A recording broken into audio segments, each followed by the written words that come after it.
नमस्कार दोस्तों, मैं प्रभात तिवारी स्वागत करता हूं आपके अपने चैनल प्रभात तिवारी स्टडी आईक्यू पे। दोस्तों बात करेंगे ई श्रम के बाद ई श्रम कार्ड के बारे में, क्योंकि आप लोगों का बहुत ज़्यादा क्वेश्चन आ रहा था कि सर ई श्रम कार्ड क्या होता है और ई श्रम कार्ड के जो है बेनिफिट्स क्या होते हैं, क्या इससे कोई हानि होती है या फिर इससे क्या लाभ हैं, और ई श्रम कार्ड की शुरुआत क्यों की गई है। बेसिकली ये प्रधानमंत्री की स्कीम थी और यूपी में इसका स्कीम का एक बड़े कह सकते हैं सेंटर पर इस पर लाभ हो रहा है, क्योंकि यूपी गवर्नमेंट आगे के 4 महीनों में आपको 2,000 रुपये की 2 किस्त देने वाली है। तो उसके बारे में चर्चा करेंगे और आपकी जो किस्त आने वाली है कब आएगी, और सबसे बड़ा मेन टॉपिक आपके एग्जाम परस्पेक्टिव से ये हो जाता है कि ई श्रम कार्ड के फायदे क्या हैं और किस उम्र से किस उम्र तक इसको अप्लाई कर सकते हैं।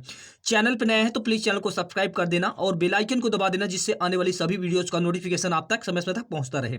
सबसे पहले दोस्तों यहाँ पर एक क्वेश्चन आप लोगों का आ रहा था कि सर ई श्रम कार्ड की अंतिम तिथि क्या है। तो मैं दोस्तों आपको बताना चाहता हूं ई श्रम कार्ड की अभी कोई भी अंतिम तिथि नहीं है। बेसिकली ये जरूर है कि यूपी में जो अभी ई श्रम कार्ड का बहुत ज़्यादा ये कह सकते हैं रिकॉर्ड, यूपी में ई श्रम कार्ड ने रिकॉर्ड तोड़ दिया ई श्रम कार्ड बनाने में। तो यूपी में क्या था दोस्तों, 31 दिसंबर तक, ठीक है 31 दिसंबर, ये नहीं कि 31 दिसंबर के बाद यूपी वाले यहाँ पर ई श्रम कार्ड के लिए अप्लाई नहीं कर सकते, बिल्कुल कर सकते हैं, क्योंकि ये प्रधानमंत्री की स्कीम है तो यहाँ पर अप्लाई कर सकते हैं। जब तक ये सेंट्रल चाहेगी तब तक कर सकते हैं। बेसिकली हुआ क्या है दोस्तों, मैं आपको बताना चाहता हूँ। ई श्रम कार्ड के लिए यूपी की गवर्नमेंट ने कहा था कि जो भी ई श्रम कार्ड के लिए 31 दिसंबर तक रजिस्ट्रेशन करेगा उसके खाते में, ठीक है, उसके खाते में यहाँ पर 2,000 रुपये ट्रांसफर किए जाएंगे।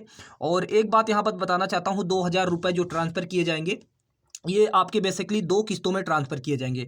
फर्स्ट किस्त में आपका 1,000 रुपये ट्रांसफर किया जाएगा और सेकंड किस्त में आपका 1,000 रुपये ट्रांसफर किया जाएगा। आगे के लिए इन्होंने नहीं बताया है कि आगे 4 महीने के बाद ये कंटिन्यू रहेगा या फिर नहीं रहेगा। बहरहाल ये अप्रैल तक आप लोगों का 500 रुपये की दर से आपको दो किस्तों में 1,000 यानी 2,000 रुपये मिलेंगे। अब बात आती है कि यहाँ पर आप लोगों का ये इसको कौन कौन अप्लाई कर सकता है और इसका पैसा कब आएगा। तो दोस्तों मैं आपको बताना चाहता हूँ, अगर आप यहाँ पर स्टडी भी कर रहे थे और अगर आप छोटा मोटा काम भी कर रहे हैं तब भी आप इसको अप्लाई कर सकते थे। 16 साल से लेकर 59 साल तक, ठीक है 16 साल से लेकर 59 साल तक का कोई भी व्यक्ति ई श्रम कार्ड के लिए अप्लाई कर सकता था। और ई श्रम कार्ड को दोस्तों आप सीएससी के माध्यम से अप्लाई कर सकते थे या फिर अगर आपका मोबाइल नंबर आधार से लिंक है तो आप अपने मोबाइल से भी कर सकते थे। बात ये हो गई। दूसरी बात यहां पर यह आती है कि ई श्रम कार्ड के बेनिफिट्स क्या है। तो ई श्रम कार्ड का बेनिफिट यह है कि सरकार का मेन उद्देश्य था कि जितने भी ये कह सकते हैं कि श्रम मजदूर हैं उनको एक सुविधा प्रोवाइड करना, क्योंकि आप सभी को पता है ई श्रम के माध्यम से अगर आपका कोई दुर्घटना हो जाता है तो आपको पूर्ण रूप से दुर्घटना होने पर 2 लाख का बीमा मिलता है। अगर आपसे कहीं पर पूर्ण रूप से दुर्घटित हो जाते हैं और विकलांग हो जाते हैं तो आपको 2 लाख का बीमा मिलेगा। अगर आप आंशिक रूप से विकलांग होते हैं तो आपको यहाँ पर 1 लाख का बीमा सरकार देगी, ये सेंट्रल गवर्नमेंट देगी, ठीक है।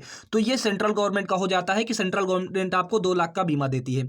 और मान लीजिए भविष्य में अगर सरकार कोई भी यहाँ पर बाढ़ आता है या फिर सूखा आता है तो डायरेक्ट आपके अकाउंट में दोस्तों सरकार पैसे भेज सकती है। और सरकार का ये मानना है कि आप लोगों का जो 12 अंकों का यूएनए नंबर मिलता है, जो 12 अंक का डिजिट मिलता है, वो आपके लिए हमेशा के लिए वैलिड रहेगा। जैसा कि आपका आधार है, आधार में एक बार बन गया वैलिड तो वो पूरा अंक डिजिट वैलिड रहेगा हमेशा के लिए। तो ये प्रोसेस था। अब बात आ जाती है कि यहाँ पर आप लोगों की पहली किस्त कब जारी की जाएगी। तो पहली किस्त दोस्तों आपकी जनवरी में जारी की जाएगी और जनवरी में मोस्ट प्रॉब्ली चांस है कि 15 जनवरी तक सरकार पहली किस्त को जारी कर दे, क्योंकि बेसिकली ये यूपी के लिए जो है, क्योंकि अदर स्टेट के लिए नहीं है दोस्त, ध्यान देना। अदर स्टेट वालों के लिए श्रम कार्ड जरूर बनेगा, लेकिन ये 2,000 रुपए का जो किस्त आएगा अदर स्टेट वालों को नहीं मिलेगा, केवल यूपी वालों को मिलेगा 2,000 की किस्त। तो मोस्ट प्रॉब्ली चांस है कि ये चुनाव को मद्देनजर रखते हुए सारा कदम उठाया गया है। तो ये आपका 15 जनवरी तक दोस्तों पहली किस्त आ जाए और मार्च में आप लोगों की दूसरी किस्त जारी कर दी जाए।